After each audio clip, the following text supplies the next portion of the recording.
Today I'm joined by a very special guest, one who is part of our Blacktown Spartans female program, and she's been with us for a number of years now. It's been great to watch her progress into the fantastic young player she is, and there's plenty of room for her still to grow. But part of that progression had a point in which she can mark in the calendar and look back on very recently as part of NAIDOC Week, the inaugural NAIDOC Cup. She was participating in it. She was selected as part of the Football New South Wales female side, which is from ages 13 to 16. And as our Spartans 15s player, she fit that perfectly and also had a great performance. There'll be footage that'll overlay this entire interview and some photos throughout the day, which I'm sure you'll all enjoy. But Tataya Curry-Jones joining me on my right. Thanks very much for joining us. Thank you for having me. Excellent. So we've got a bunch of questions to ask her in relation to the day, the preparation for it, and everything that goes with the celebration and education around what is a special week in our nation, for sure.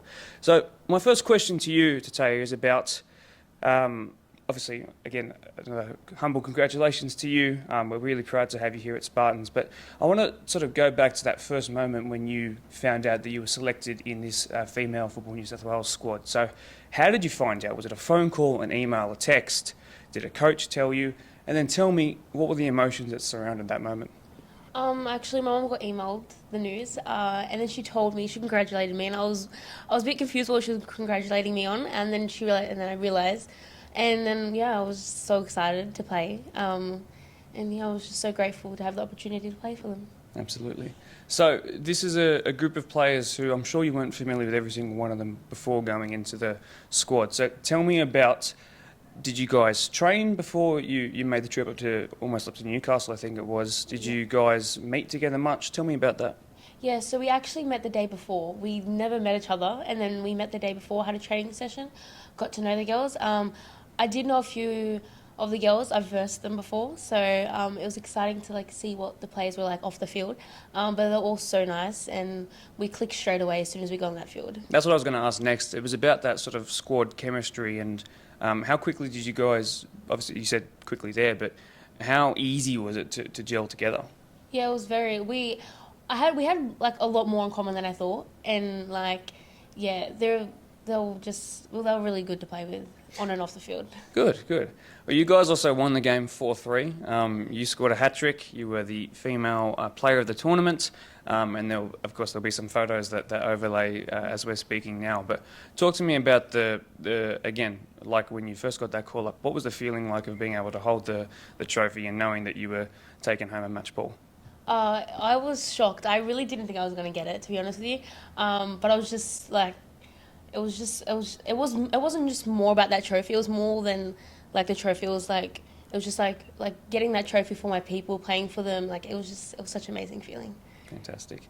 Now, I think it was a 22-minute hat-trick as well, but the commentators, and there was two of them, they were talking about your composure and your spatial awareness, which is a great compliment, especially if you're an attacking player. So when you've watched that back on NPL TV, and once again, thanks to those guys for making all the footage possible, did you look back on that and think, I've had a really good performance here. I'm glad that people are noticing my good footballing qualities? Yeah, I was, when I went off the field, I didn't think I played that good, but then when I watched the footage back, I done what I had to do. I reckon I've done all right to go out there and play. Excellent. Moving away from football specifically for a second, but NAIDOC Week has become such a significant event in our country. It's become a nationally recognised period of not only celebration, but I think it's about education now, whether that's First Nations people educating not First Nations people, or it's people like me taking an interest. I'm not First Nations, and taking the initiative to put in some time to research and be aware of history and what this beautiful culture looks like. And it's also translated very easily into sport. I think particularly the NRL does it best. When you look at the sports around and you're looking at the education that surrounds it now you're 14, 15 years old, growing up where all of this is easy to see online, is that, as a young athlete with big dreams, is that helpful for you knowing that you're backed by sporting associations, codes, fan bases that are not only accepting but encouraging your culture? Yes, it's massive opportunity for them to bring out the NAIDOC Cup, for them to bring out Indigenous rounds and stuff. It's like it's just inspirational, especially for like to see on TV, just like more Indigenous players like playing and like them making it. It just makes me more like confident and for me to go further. Absolutely. There have been plenty of Matildas throughout generations, and especially still into the present today that have been very influential, I'd say. And I think the Matildas has always been a really safe space for First Nations people. Into these days now, we have Kaya Simon, who's burst past 100 caps. I think she's on 106 now, and we've got Lily Williams in goal, who's just about to leave Arsenal, but those two have a combined 200 caps between them, and I think that they would be inspirational figures for anybody. But considering that their background, are those the kind of players who you might look to in particular? Is there a special affiliation you might have, a desire to maybe go and do what they've done? Yeah, definitely. I've always looked up to Kaya. When I first started, I've always looked up to Kaya Simon. Like, she was like the only player I knew when I first started soccer, and ever since then I've always looked up to her. Like, she's a really big inspiration. In terms of her actual footballing ability, what is it about her game, on and off? We'll talk about on the pitch and then, but also off the pitch that you find so good about her. Overall, I think she's just an amazing person. The way she plays on and off the field, like the things she does too, just like even off the pitch, like she's. I can't really describe it. She's really good. Sure. So bringing it back to the NAIDOC Cup for just a moment as well. Now there was only one game, but I have a feeling that as the years go on and this cup builds, there will be more states that get involved and perhaps more age groups or a wider age group. Is that something you're really looking forward to being a part of? Perhaps travelling interstate one day, if that's to be the plan. Yeah, I hope that the NAIDOC Cup gets bigger and bigger. Like I was talked in my other interview, I just can't wait to see this expand and become like a big thing. Right now it's like a little thing and like only a few people know about it, but I can't wait for over the years for it to progress. It's very exciting. Did you notice that players around you were having a similar sort of experience in terms of being surrounded by other First Nations people? Was that a welcoming sort of environment and vibe?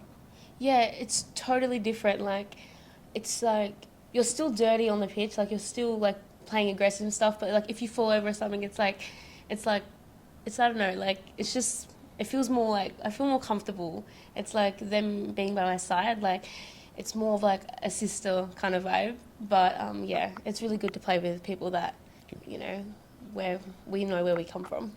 Now here at the Blacktown Spartans, bringing it back home, we have a plethora of different cultures and backgrounds that are represented here. People born overseas, people from English second language households, and we're not only accommodating of that, but I would suggest that we encourage it, and it's great.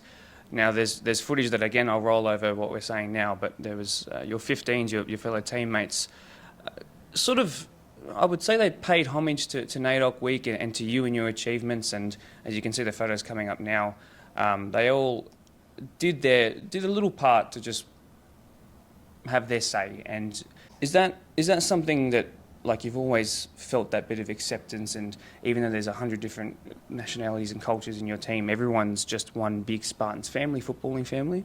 Yes, they're extremely supportive. I've known some of those girls for a very long time, and ever since then they've been so supportive. And at the end of the day, when we're playing on the pitch, like on the field, doesn't matter like what nationality, what colour we are, we all do so well and we all combined together. Everyone had like a very clear understanding of what NAIDOC Week was, especially on this Sunday.